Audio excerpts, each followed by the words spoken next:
Alright, so today we're diving into 17 combat-driven games that every gamer needs to experience. Not just button mashers, these are legends of the battlefield, the masters of mechanics. Let's get into it. This game makes every battle feel handcrafted, with striking animations and deeply reactive enemy behavior. Dodging through a beast's jaws, parrying a giant blade, or unleashing a chain of magical transformations, it's the kind of combat that never feels repetitive.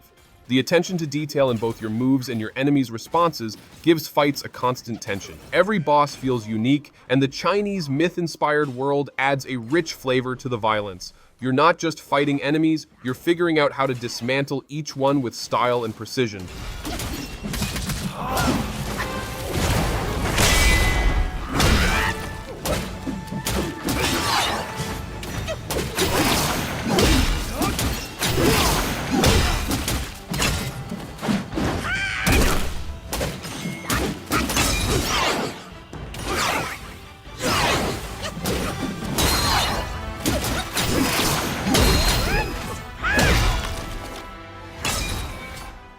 Elden Ring doesn't overwhelm with flash, it challenges you to learn its rhythm.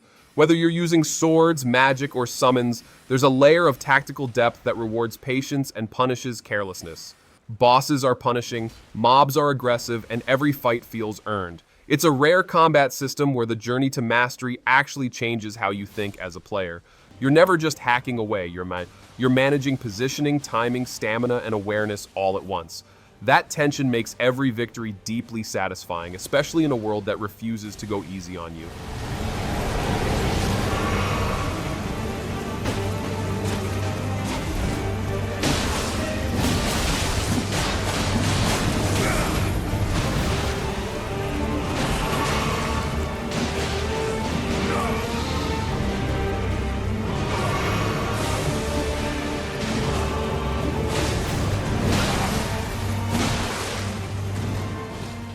Blending real-time action with tactical switching, Rebirth delivers a refined combat system that lets you bounce between flashy moves and thoughtful commands in a blink. The weight of Cloud's sword, the speed of Yuffie, the versatility of Barret, it all clicks together beautifully in team synergy. There's a constant push and pull between managing your party's abilities and reacting to enemies on the fly. The game throws unique enemy mechanics at you often and rewards creativity in how you deal with them. The spectacle serves the system, not the other way around.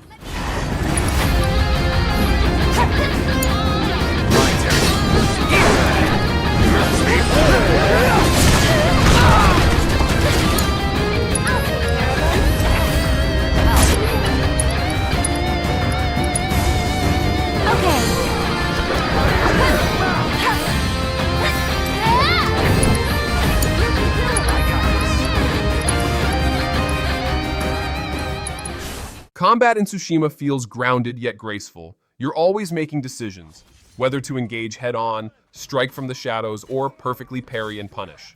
The game's stance system isn't a gimmick. It forces you to pay attention to enemy types and adapt your approach mid-fight. Duels are especially intense, boiling down to timing, movement, and nerve. The animation work makes every sword swing feel earned, and the feedback from hits is satisfying without being overblown. It's a game where discipline beats aggression, and that dynamic never gets old. I'll make it quick. We were friends a lifetime ago.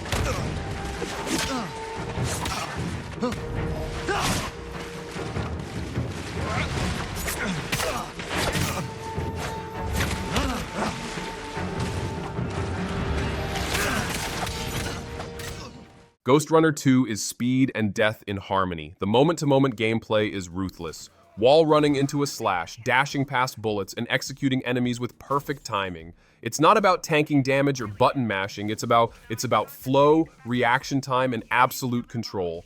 One mistake is fatal, but restarting is instant, keeping the challenge addictive. With new tools like the grappling hook and bike sections, the combat stretches into more chaotic territory without losing its precision. You don't power through fights, you dissect them with movement and instinct. They aren't our channels, not the encrypted ones. Fine, I'm leaving. God, I hate her. Now that's just mean. Get out! Jeez, where did they learn to move like that? I think you know.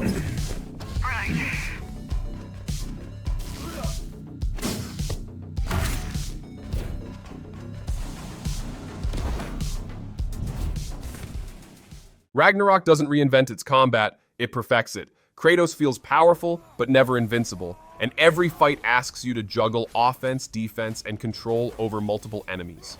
Switching between axe, blades, and shield techniques feels fluid, and Atreus adds another strategic layer. What elevates it is how seamlessly it weaves new mechanics into fights. Elemental combos, shield counters, weapon skills, all while keeping the pacing tight.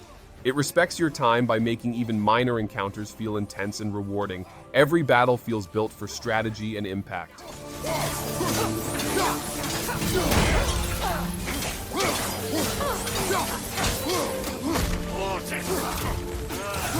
Let's say, brother!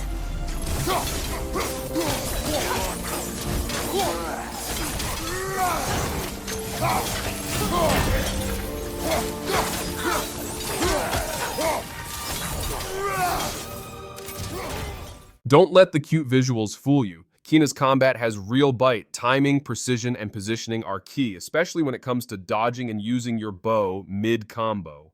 The game steadily builds its mechanics without overwhelming, encouraging you to use the full toolkit. Pulse, bombs, charged arrows, and the adorable rot creatures that help turn the tide.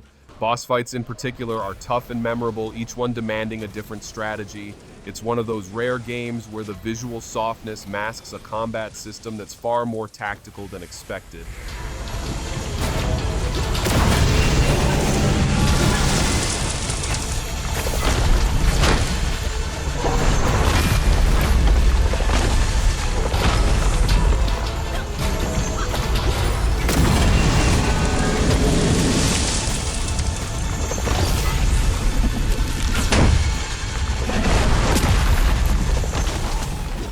Lies of P isn't subtle about its inspirations, but it earns its own identity with a fast, punishing combat loop built around perfect timing. The mechanical arm system adds variety, flamethrowers, hooks, shields, while core mechanics like weapon crafting and parrying demand focus and rhythm. You can't get by on brute force. Every encounter asks you to learn attack patterns and counter accordingly. There's weight to each hit, and dodging alone won't save you. The game wants you to play smart, not just fast. And when it all clicks, it feels earned, not given. Tick-tock. Romeo's on the clock, and you appear to be nothing but talk.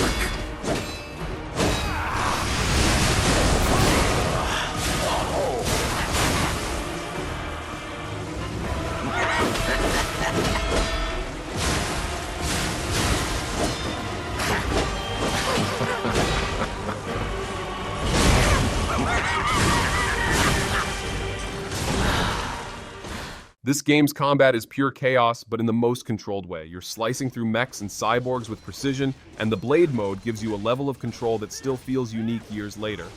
Parrying is king here. It's less about blocking and more about owning the fight. The absurd boss fights and explosive pacing never get in the way of the mechanics. Despite the over-the-top presentation, the combat remains tight, responsive, and surprisingly nuanced. It's the kind of game that demands aggression, but never sloppiness.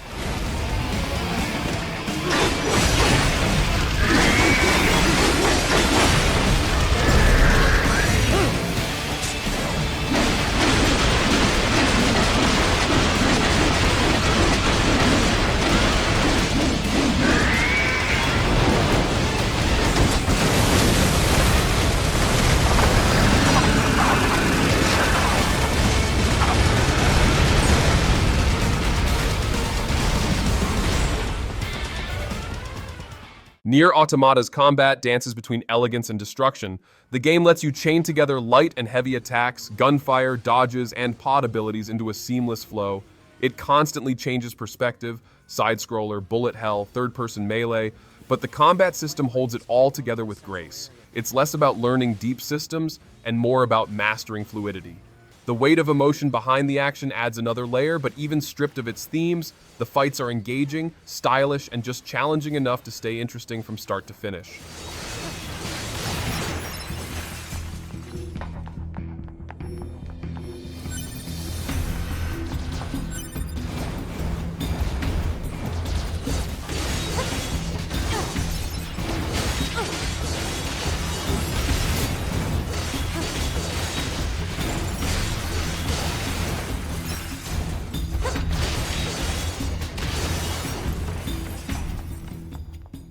Nine Sols brings precision into focus. It's a parry-based action platformer that feels less like a side-scroller and more like a full-on duel simulator. Every encounter is a test of reflexes. You're waiting for just the right moment to deflect, strike, and reset. The animations are snappy, the timing windows are tight, and mistakes are punished hard. What makes it stand out is how deliberate the pacing is. You can't rush through it. It's more about mastering patterns and understanding the rhythm of combat than throwing out wild combos. It's lean, fierce, and demands discipline.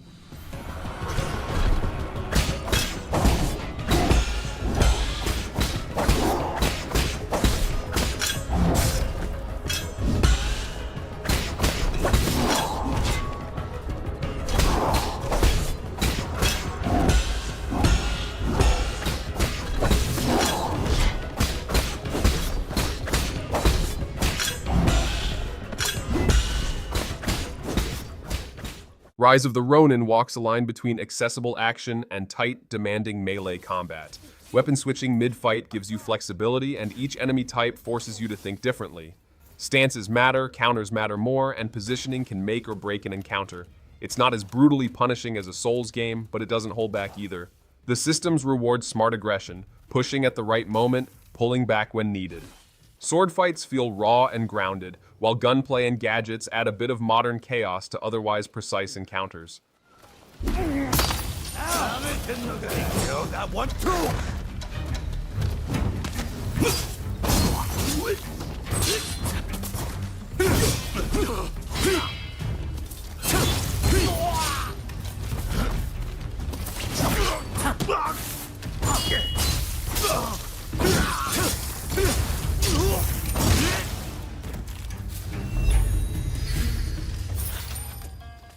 Sekiro is built entirely around mastery. No armor to hide behind, no summons to bail you out, just your reflexes and a blade. The combat isn't about chipping away at health bars, it's about dominating posture and finding tiny openings in overwhelming offense. The more aggressive you are, the more control you gain, but that comes with risk. Every boss teaches you a new rule, then punishes you if you forget it. There's no fluff, no filler, just razor-sharp swordplay that forces you to adapt, learn, and eventually conquer through nothing but raw skill.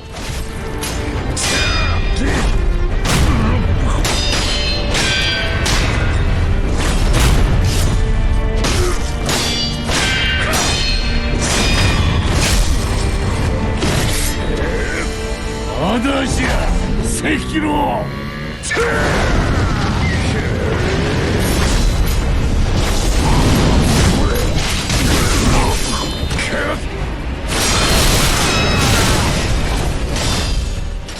Sifu takes hand-to-hand combat and layers it with timing, strategy, and consequence. It's all about reading movement, baiting attacks, and responding with clean, brutal strikes. There's no overcomplication, just you, your fists, and your instincts. The aging mechanic ties directly into your performance, pushing you to get better with each run. Environmental takedowns are slick, but it's the feeling of flowing through a group of enemies without getting touched that makes it special. It's a game that doesn't reward button mashing. It rewards control, spacing, and confidence. Please don't hit me.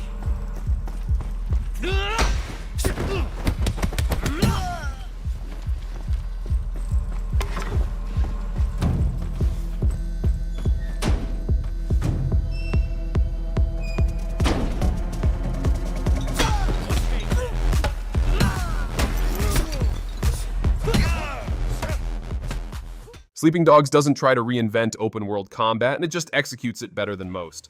Melee fights feel chunky and satisfying, with combos that mix grapples, counters, and environmental finishers in a rhythm that keeps things fresh. You can slam heads into car doors, flip enemies over railings, or break arms mid-combo, and it all looks and feels tight. Firearms exist, but fists do most of the talking. It captures that martial arts cinema feel, where timing, spacing, and direction matter. It's not flashy for the sake of it, it's just brutally effective.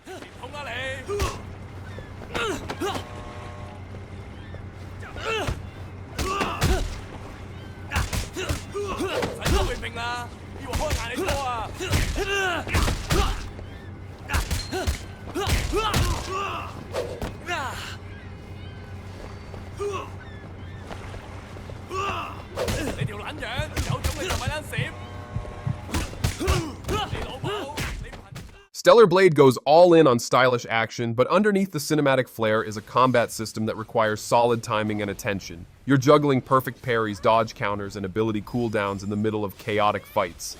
Enemies hit hard and telegraphs are subtle, meaning you can't just spam your way through. It encourages you to read the room, learn your tools, and strike with purpose. The animation quality helps every move feel satisfying, but the real appeal is how much control it gives you in shaping the tempo of each fight.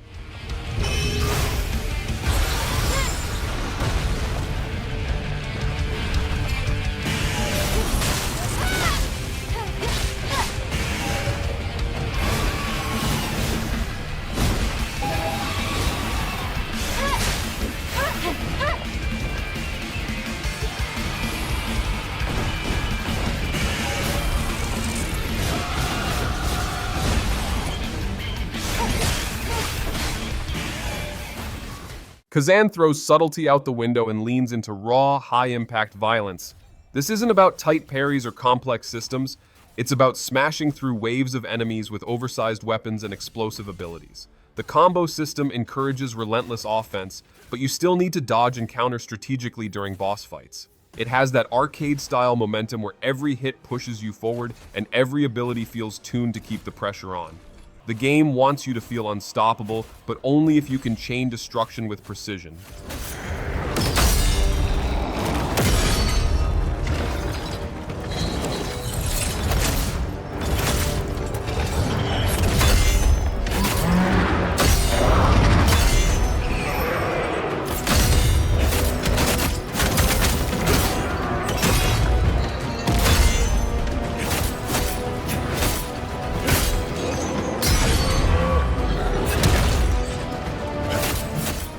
And there you have it, 17 combat masterpieces that go beyond just flashy moves and actually make you feel every hit, block, and dodge. If you've played any of these, let me know which one stuck with you the most.